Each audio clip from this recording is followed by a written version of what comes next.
of speed, a lot of quick decisiveness and run pass. I feel like who's very good in run pass defense. And you bring guys in at corner, and a lot of y'all are young DBs who are willing to learn, who come to work every day, that have the right mentality, who came and adopted our culture, and who are fitting in very, very well. We'll go here on the aisle. Arion, Scotty Rogers with Goodyear Cotton Bowl Classic. What have you guys been doing in the offseason to make that next step and get into that conversation, not only conversation, but that opportunity to play for an SEC championship? It always has to be something that you have to do differently to make that next step. What has the team been doing in the offseason to get themselves ready for that? Yes, sir. I feel like we've just approached the offseason with a different level of preparation. We realized that we belong here, playing at a championship level in the SEC, and just as a whole. And I feel like we just needed to set ourselves apart by working very intentionally through our preparation and our work habits to set ourselves apart from everybody else in the SEC, in our conference, and in the league. What are the most pleasing aspects to last season, and how much of that do you have to put in the past to get ready for the future? A lot of pleasing aspects of seeing the growth that we made as a team. I feel like we had a lot of young guys step up last year offensively and defensively that are ready to take on leadership roles this year. And I feel like there's guys defensively who have already been in leadership roles, including myself, that were able to expand upon their leadership roles and be able to take it to a whole nother level, bringing our new guys in and our newcomers in to go and compete at a championship level. Left side. Alex Byington on three. Just given everything that happened in the spring and with Nico, how different and how, for lack of a better term, weird was this offseason, especially coming off a playoff, trip? I mean, having a guy like that leave with such character and such poise was a hard thing to do, but nobody's bigger than the program, and we wish him the best where he's at, and I hope he has a great career and goes on to do great things. And I really feel like it didn't waver from the agenda that we had to step forward and do, especially with the new guys that we haven't set, with the three quarterbacks in our room with George, Jake, and Joey. And I feel like we were able to corral around those guys early and get those guys ready and prepare them over this course of these last few weeks and these next few weeks going into fall and training camp for this 2026 season. I feel very well where we're standing, but we have a lot to do and a lot to prove still. Left side on the end. Arion, when you're playing the linebacker position in this past era, what's the most difficult for you at the linebacker position? I mean, you one of the leaders tackling last year for Tennessee, but what is the most difficult responsibility playing the linebacker position for you? You are the quarterback of the defense, per se. We are the glue that holds all three phases of the defense together, with tying in the front and having great communication with the back seven. You want to always be able to have a clear, concise communication, and that's something that's hard within this game that offenses have made it hard to do with a lot of fly motion and shifts and trades. But you have to be able to adapt on the run and be able to roll with the punches, and I feel like I've been able to do that very well and be able to make decisive, quick decisions. And I just got to build upon that going into this next season to make sure we have a very great standing for this SEC play and for this 12-game schedule. In the middle on the fifth row. Samantha Casano with Local 3 in Chattanooga. We saw glimpses of how dynamic Boo Carter can be last year. What impresses you most about him, and what kind of growth have you seen from him specifically in the offseason? Yeah, a young guy like that that's so explosive, that's able to be dynamic on all three phases of the game of defense, special teams, and offense. And just being able to have a guy like that that's sort of like a Swiss Army knife, in my opinion, that you can put him all wherever on the field that's a playmaker. It's such a great blessing to have a guy like that that's going to be able to be young, talented, and that's still growing as a player and as a young man that's going to have a great future for us and be able to make big-time plays for us and big-time games for us. And I'm so pleased for where he's headed and growth of our other young guys and young playmakers, and I'm ready for the season. Left side. Yes, it seems like over here, it seems like Tennessee has more rivals than probably any other team in the Southeastern Conference: Kentucky, Vanderbilt, Alabama, Georgia, Florida. Their talk there's talk about circling games. Do you circle a game or games? I circle the next game, per se, and that might be cliche to say, but I feel like in this league with such high talent, and one of the best conferences in America, playing at this level, I feel like you got to be on your P's and Q's at all times, going into each game week and each SEC play week, and I feel like it's nothing like it. It's nothing more than the competition. It's nothing like the competition. It's nothing like the excitement. It's nothing like the fans and just the overall level of play that I'm grateful to be a part of and go out there and go do every single day. Right side, second row. Ryan Callahan with 24/7 Sports. You touched on him earlier. What do you think about Colton Hood so far, and what stands out most about his game? Yeah, a guy like Colton, very smart, a guy with experience, him coming from Auburn and coming from Colorado, a guy who's been in big-time games, who's played in the SEC before, and who has game-like experience. It's great to have an addition like him to our secondary, a very young, talented secondary group that he's able to come in and bring his experience and his talent level to expand upon the talent and the knowledge that we have to go out and win ball games for us. I can't wait to go out there and play with him. Middle section, fourth row. Billy Derek Vandy, 24/7. You mentioned rivals. Vanderbilt's obviously one of them. Diego Pavia recently said that they're going to run the state of Tennessee. Obviously, as a state of Tennessee kid, did you have a reaction to that? You know, I don't really pay too much close attention to off-season comments. I feel like that's what we have the season for, and we're going to be prepared when that time comes to go seize the opportunity, and you know, that's what you look forward to the season for. Middle, on the end, in the back. You mentioned Joey. I know he came in sort of late in the process this summer. How much interaction have you had? And just as a defensive player, what have you seen from him? Maybe whatever practices or throwing activities that he's been a part of. Yeah, when he first got here, I made sure as being a leader, one of the leaders on the team, that I wanted to get with him and make sure we had a clear understanding of the expectations set for him, but the expectations he should have for us, and to make sure we don't waver from those. And once we got that, you know, all figured out, and being able to sit down with him, and we all had occasional meal with quarterbacks and linebackers and specialty, and just like having a guy like that in your room and having a guy like that in the building is just such a great opportunity that we have. He's such a smart guy, very poised, very calm, collected dude that I wouldn't change anything for the world to have for on my team alongside with my other two young quarterbacks that he's able to go coach up with, George and Jake. Left side on the end. Arion, what would be some of the skill set that you would like to tell the Tennessee people about Joey Aguilar? And what do you tell a young linebacker that's going to be part of an SEC defense at Tennessee? What's some advice you'd give them? Yeah, just a few things about Joey. Like I say, he's a very great, decisive decision maker. Very good with the ball in his hands, be able to take care of the football. A very good game manager for what I've seen as far as like, you know, the few practices we had with him. You know, he's very good at using his legs on the run. I feel like he can make time and create space outside the pocket with his feet to expand throws. And I feel like just him overall as a leader, and the experience that he brings is just once in a lifetime that we're able to have, and I'm grateful to have a guy like that in the room, a older guy to be able to corral the young guys like Jake and George, and just what I would say for a young linebacker going into the SEC is have confidence, be prepared, and trust what you see and see what you know, and be slow until you go into and make sure that your preparation, your level of preparation is so high that when you're able to go out on game time, out for game time, it's like you played the game 1,000 times before. Just because of your level of preparation, you have so much confidence, you can go out there, play fast, and play free. Final question here on the right side.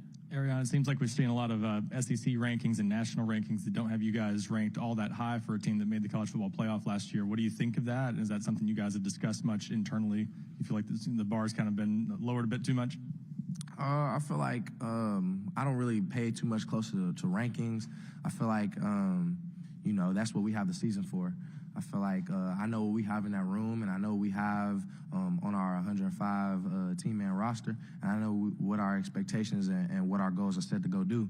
And I know that we have full ability and capability to go out there and achieve the goals that we set. Arion, thank you very much. Great job. Yes, sir. Thank you.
Okay, Miles will conclude the Tennessee players on our podium today. He is ready for questions. Would someone like to fire one up?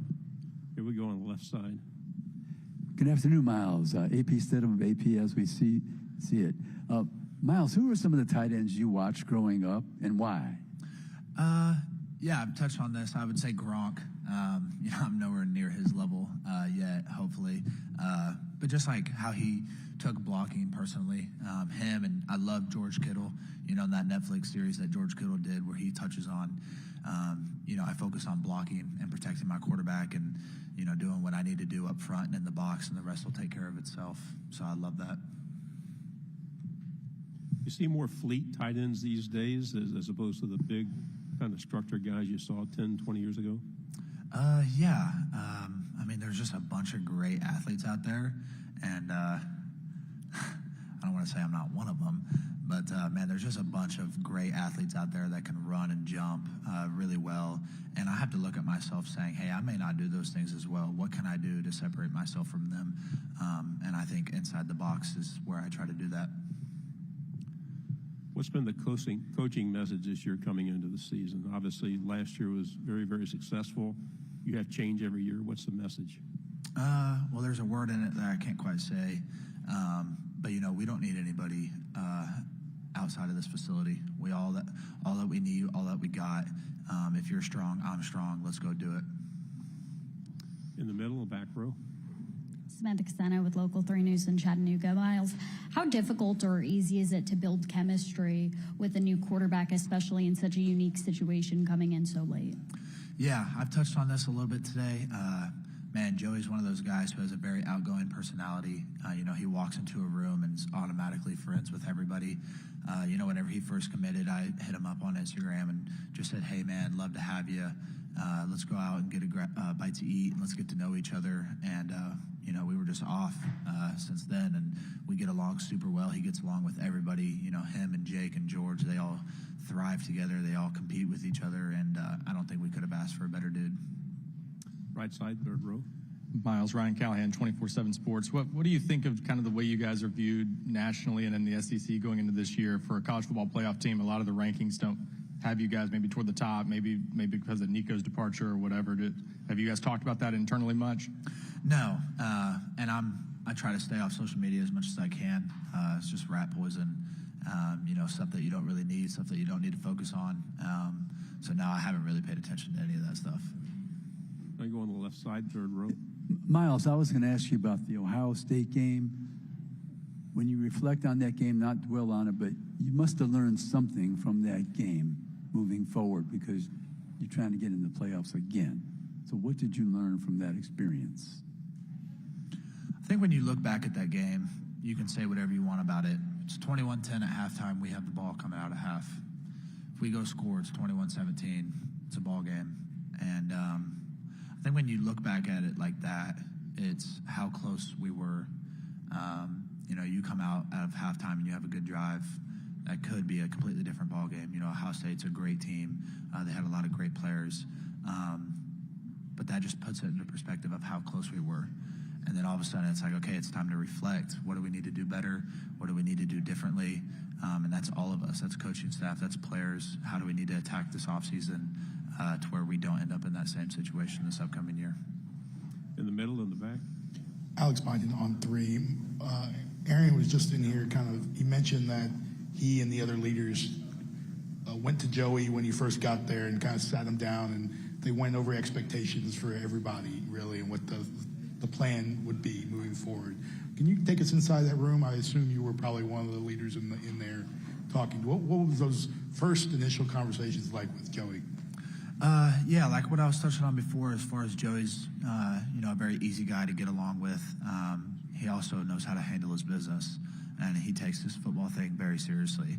And anyone who cares about this game is going to buy into whatever program they're at. And we have a leadership meeting every Wednesday morning. This is the standard. If you let that standard walk, you just set a new standard. And we're not doing that here.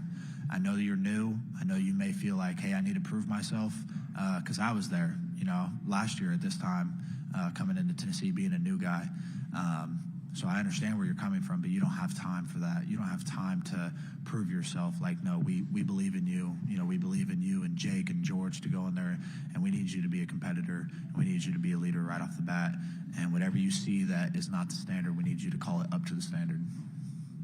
Right side, third row, then pass it over your shoulder. Miles, what are your early impressions of Deshaun Brame? What have you seen from him so far? Yeah, Deshaun's a competitor. Deshaun's super athletic. All those young freshmen, all those young tight ends are just willing to learn. And I love that how, somebody like Deshaun, who is a really high recruit, can come into a building and has put his pride to the side and say, no, this isn't high school anymore. I need to improve my game. I need to get better. Who can I pull from? Who can I go and seek knowledge from and seek wisdom from?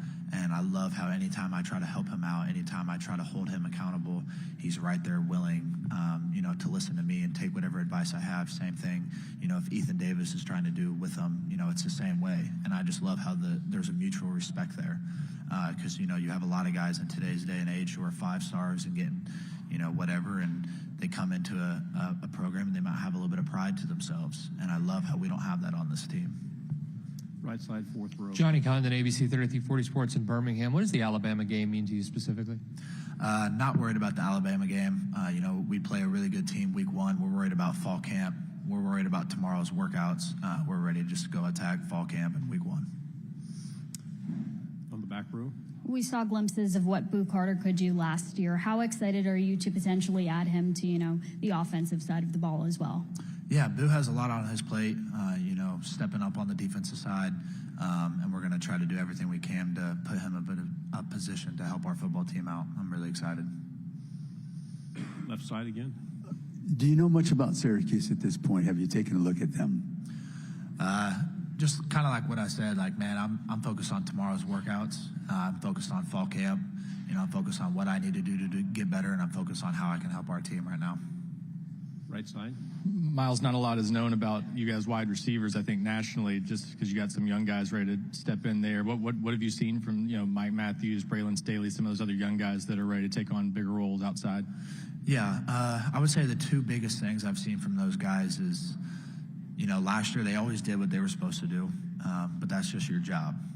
And the one thing I love about those guys is not only are they doing what they're supposed to do at a high level, but they're also bringing guys along with them. You got Ra in there, Verdarius, you got Travis Smith, and they're bringing those guys along with them. And I love that because I don't think last year's Braylon Staley and Mike Matthews would have done that as freshmen. And now that they've grown into this leadership role, they're bringing those guys along with them because we're going to need those young guys this fall, and they know that. And I love that.